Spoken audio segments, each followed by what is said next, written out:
함진기 TV 시청자 여러분 안녕하십니까? 함진기입니다.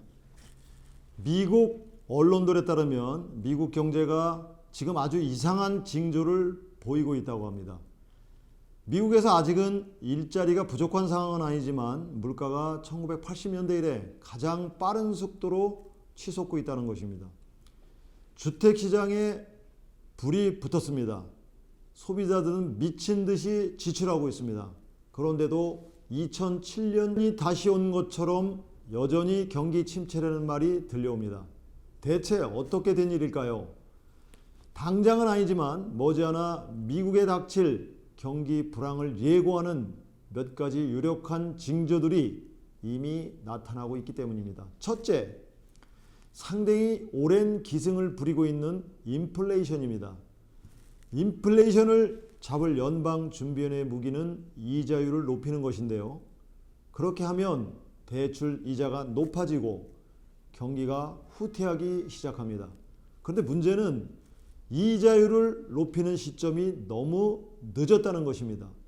이미 2021년 내내 인플레이션을 잡아야 한다는 목소리가 비등했는데도 불구하고 2022년 3월에 와서야 연준은 이자율을 높이기 시작했습니다. 연준이 적절한 시기를 놓친 이상 이제는 훨씬 더 세게 대응할 수밖에 없는 상황이 되었습니다. 지난주에 연준은 이자율을 0.5% 인상했는데 이는 22년 만에 최대 인상폭입니다. 제롬 파월 연준 의장은 일련의 회의 결과 인플레이션이 통제 가능한 수준이 될 때까지 6월의 이자율을 계속해서 최대 0.5%포인트로 올리겠다고 말했습니다. 그러면서 한동안은 0.25% 수준에까지만 올리려고 했던 것입니다. 연준은 경기 침체를 초래하지 않고도 이자율을 높일 수 있다고 확신했습니다. 그렇지만 이미 과거의 경험에 비춰볼 때 연착륙은 어려워 보입니다. 월스트리트의 은행들은 연준이 인플레이션을 잡기 위해 어쩔 수 없이 경기 불황을 초래하는 것을 감수할 것으로 보고 있습니다. 둘째, 주식시장에 불고 있는 매도바람입니다. 올 들어 월가를 지배하고 있는 것은 극단적 공포감입니다. 주식시장은 1월 초 사상 최고치를 기록한 후 지금은 20% 가까이 곤두박질 쳤습니다. 나스닥은 이미 약세장에 깊숙이 들어갔습니다. 올해 미국 주식시장에서는 7조 달러, 우리 돈으로 8,400조 이상이 증발했습니다. 연준의 금리 인상으로 기업들의 이익이 줄어들 것을 우려한 투자자들은 출구를 향해 달리고 있는 것입니다. 은퇴를 앞둔 사람들에게는 달갑지 않은 소식입니다. 지난 10년 동안 거의 일직선으로 성장한 주식시장에 의존해온 단타 거래자들을 포함한 다수의 투자자들에게 역시 나쁜 소식입니다. 소비자 심리에도 좋지 않은 영향을 끼칩니다. 주식시장에 적극적으로 투자하는 미국인들이 소수 있긴 하지만 주식시세 전광판에 나타나는 하락지수는 투자자들의 마음을 얼어붙게 만들기에 충분합니다. 5월 소비자 심리도 11년 만에 최저치로 떨어졌다고 합니다. 이는 잠재적으로 미국 경제에 나쁜 영향을 미치는 소식입니다. 왜냐하면 소비자 지출이 미국 국내 총 생산의 3분의 2 이상을 차지하기 때문이죠. 셋째는 채권 시장의 움직임입니다.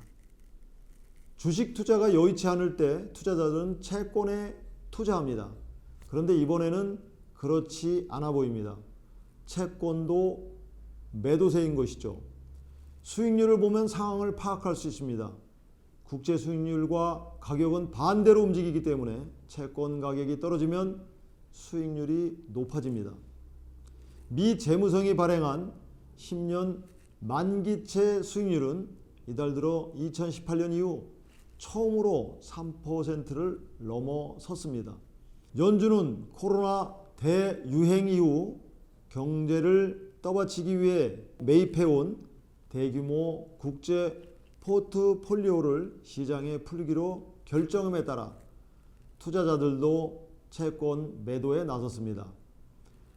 국채가 매도되고 경기 후퇴에 대한 투자자들의 두려움이 커지면 장기 국채 투자와 단기 국채 투자 간 수익률 차이가 줄어들게 됩니다.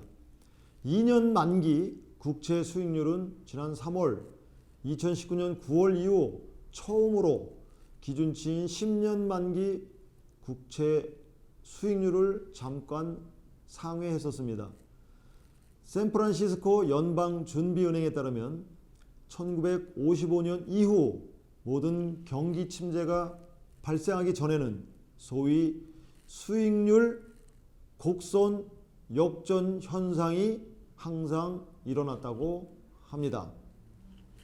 넷째는 세계를 흔들고 있는 혼란입니다. 러시아의 우크라이나 침공이 계속되고 있고 이로 인해 세계 공급망은 무너지고 에너지 가격은 천정부지로 치솟고 있습니다. 중국은 코로나가 여전히 극승을 부리는 통에 대도시들을 봉쇄하고 있습니다. 그러니 노동력이 부족해져 임금이 높아지고 결국에는 전 세계에서 상품 공급이 원활하게 이루어지지 못하고 있습니다. 러시아는 에너지 공급을 중단하겠다며 유럽 국가들을 위협하고 있고 이 때문에 유럽 경제도 나락으로 떨어지고 있습니다. 중국에서는 코로나 제로 정책으로 노동자들을 자가격리시킴으로써 경기가 심각하게 둔화되고 있습니다. 이 모든 세계 상황들이 미국 경제에 악영향을 끼쳐 최악의 상황으로 몰아가고 있는 것입니다. 이 정도면 앞으로 미국 경제가 불황 속으로 빠져들게 될 건 불을 보듯 뻔하지 않습니까? 미국 경제가 흔들리면 우리나라 경제는 직격탄을 맞습니다. 우리도 이제 다가올 불경기에 대비할 필요가 있어 보입니다. 경기 불황에 미리 대처하는 방법은 무엇일까요? 경제 전문가들의 조언을 정리해 봤습니다. 먼저 집 문제인데요. 집을 팔까 말까 고민된다면 역시 파는 것이 답일 것입니다. 우리나라 주택가격은 최근 몇 년간 급격히 올랐습니다. 향후 가격 상승 요인들이 더 생길지는 알 수 없지만 미국을 포함한 세계 경제의 추세로 보면 경기 침체가 오는 것이 자명한 이상 더 이상 가격 상승을 기대할 수는 없을 것 같습니다. 지금 당장 우리 앞에 닥친 대출 이자 상승도 큰 문제 아닙니까? 둘째, 경기 침체기에는 유동자산을 늘리는 것이 좋다고 합니다.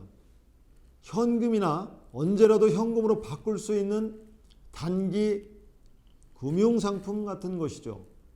마지막으로 감정에 휘둘리면 안 된다는 것입니다. 전문가들은 투자를 유지하고 규칙을 벗어나지 말라고 권고합니다. 돌이켜보면 사람들이나 심지어 전문가들조차 시장에 대한 생각이 대개 틀렸다는 것을 알 수 있습니다. 장기적인 목표를 달성하는 가장 좋은 방법은 투자를 계속하고 포트폴리오를 변함없이 유지하는 것입니다. 함진규의 시사통통이었습니다. 다음 시간에도 더욱 시원하고 통통한 이슈로 시청자 여러분을 찾아뵙도록 하겠습니다. 감사합니다.